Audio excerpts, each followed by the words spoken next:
Wine is an alcoholic beverage made from fermented grapes.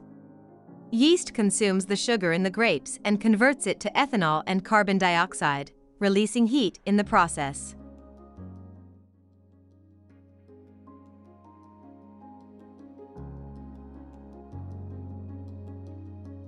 When grapes are fermented, yeast consumes the sugar in the grapes and converts it into ethanol and carbon dioxide, releasing heat.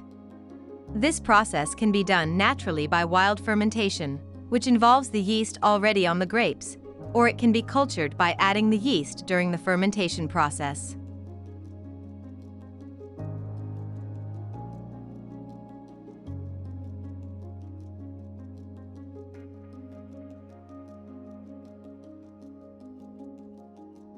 The alcohol content of wine ranges from 4.5% to 22% ABV, with the average being approximately 14% ABV.